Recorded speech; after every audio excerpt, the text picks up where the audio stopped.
قرآن نے سورہ حلقہ کا تذکرہ کیا، انہیں یہ آواز دی قرآن مجید نے۔ وہ لوگ جو قرآن فہمی کا حدودی ذوق رکھتے ہو انہیں متوجہ کر رہا ہوں، یوفون بالنذر ویخافون یوما کان شرہ مستطیرا ویطعمون الطعام علی حبہ مسکینا ویتیما واسیرا انما نطعمکم لوجہ اللہ لا نرید منکم جزاء ولا شکورا۔ منت مانتے پورا کرتے ہیں، قیامت کا خوف ہے، اس کی محبت میں کھانا کھلاتے ہیں۔ کھانا بندے کی صفت ہے، کھانا کھلانا یہ اللہ کی صفت ہے۔ اور طعام کا لفظ قرآن مجید میں 2 مقامات پہ استعمال ہوا، مریم اور عیسیٰ کے لیے کہا کھانا یا غلام طعام۔ قرآن کہہ رہا ہے، میں نہیں کہہ رہا ہوں، مریم اور عیسیٰ دونوں کھانا کھایا کرتے تھے۔ اور آل محمد کے لیے پروردگار کہہ رہا ہے یطعمون الطعام، یہ کھایا نہیں کرتے تھے، کھلایا کرتے تھے۔ یطعمون الطعام علی حبہ مسکینا ویتیما واسیرا، کھانا کھلاتے ہیں مسکین کو، یتیم کو، اسیر کو، علی حبہ، اللہ کی محبت میں۔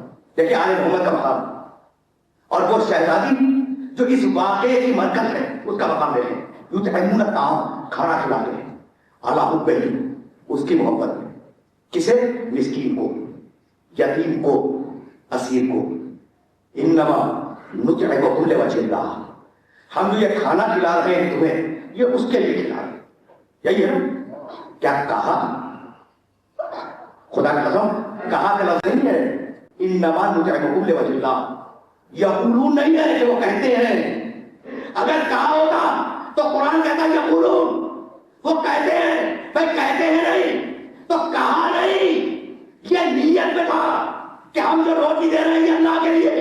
تو اب آپ نے آل محمد کی نیت دیکھی کہ فقط نیت کی قرآن بن گیا، اب آل محمد بن جائے، فقط نیت کی قرآن بن گیا۔ تو اگر عمل کرتے اور قرآن نہ بنے یہ ممکن ہے؟ یہ آل محمد نیت کرے آیت بن جائے، عمل کرے آیت بن جائے۔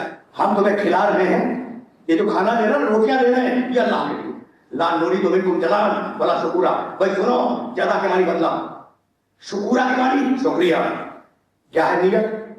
اللہ کے لیے روٹیاں دی، تم سے بدلہ بھی نہیں چاہیے، تم سے شکریہ بھی نہیں چاہیے، یہی تو بات ہے بھائی، اللہ کے لیے کھلائی دی روٹیاں، تو اب تم سے بدلہ کیوں لے؟ بدلہ دینا ہو تو وہ دے، اور تمہارا شکریہ کیوں قبول کرے؟ شکریہ ادا کرنا ہو تو وہ کرے، تم سے شکریہ نہیں چاہیے۔ اب جہاں واقعے کو ختم کیا ہے، آیت کو آیت سے جوڑ دیں، ان ھذا کان لکم جزاء وکان سعیکم مشکورا۔ اے آل محمد یہ جنت تمہارا بدلہ ہے اور ہم تمہارے شکر گزار ہیں۔ بات تو یہی ہے کہ اس نے بدلہ کیا دیا؟ جنت دے دی، اور کہنے لگا کہ ہم تمہارے شکر گزار ہیں۔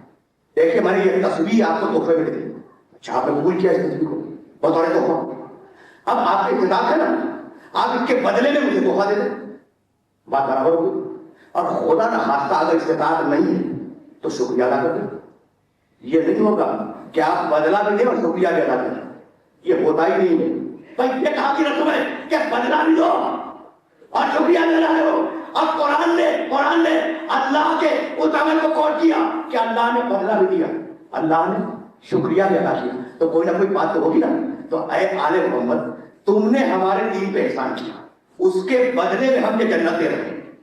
اگر یہ جنت مکمل بدلہ ہوتی تو ہم بدلہ دے کے رک جاتے، لیکن جنت بھی تمہارے مقابلے میں کمتر ہے، بدلہ بھی دے رہے ہیں، شکریہ بھی ادا کر رہے ہیں۔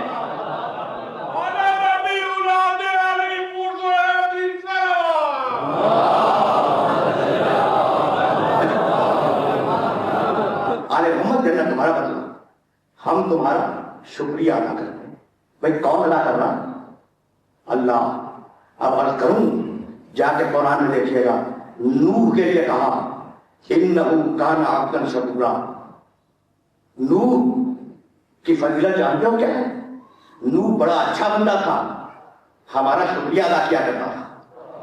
قرآن ہے ابراہیم کے لیے کہا ان ابراہیم کان امۃ قانتا للہ حنیفا ولم یکن من المشرکین شاکرا لانعمہ۔ ابراہیم کا کمال یہ ہے کہ وہ ہمارا شکریہ ادا کیا کرتا تھا۔ تو اب کچھ فرق سمجھ میں آیا؟ نوح اللہ کا شکریہ ادا کرے، ابراہیم اللہ کا شکریہ ادا کرے اور اللہ آل محمد کا شکریہ ادا کرے. تو جب کسی نبی کی مجال نہ ہو کہ آل محمد کے مقابلے پر کھڑا ہو سکے تو کسی غیر مسلم مشرک کلمہ گو کی یہ مجال کہاں سے ہو جائے گی؟ میں دلیل دوں گا. بھائی نو مسلموں کی ہمت کہاں ہوگی کہ وہ آل محمد کے مقابلے پر کھڑے ہو جائیں؟ بھائی دلیل سنیں. منت مانی سورہ اترا. کس نے مانی؟ علی نے. کس نے منت مانی؟ فاطمہ نے. کس نے منت مانی؟ حسن نے، حسین نے. حق یہ ہے کہ ساری کلی سے ساری یہ منت مانی. بچے اچھے بھی ہو گئے، سورہ اتر بھی آیا. دنیا کی کسی تاریخ میں دکھلا دو کہ رسول نے بھی منت مانی ہو، اور جس دن دکھلا دو گے اس دن ممبر پہ چھوڑ دوں گا. بھائی رسول نے منت نہیں مانی. یہ بچے اچھے کیسے ہوئے؟ سجدہ کی منت سے، علی کی منت سے. اچھا سورہ اترا کیسے؟ سجدہ کی منت سے. رسول تو خاندان کے سربراہ تھے نا، تو چاہیے تو یہ تھا کہ پہلے رسول منت مانتے، پھر علی منت مانتے، پھر سجدہ منت مانتے. یہ ہونا چاہیے نا. کہیں نہیں ملتا کہ رسول نے منت مانی ہو. خدا کی قسم میرے جملے کو یاد رکھیے گا کہ اگر رسول منت مان لیتے اور سورہ اتر آتا تو منافق یہی کہتا کہ رسول کی وجہ سے اترا ہے. اپنے کو ہٹایا، سیدہ کی فضیلت کا اعلان کیا. اب سیدہ سمجھ میں آئی. سیدہ کی منت سے بچے اچھے ہوں گے، سیدہ کی منت سے سورہ اترے گا. بھائی کچھ سمجھ میں آیا کہ سیدہ کی حیثیت اور سیدہ کا شرف کیا ہے؟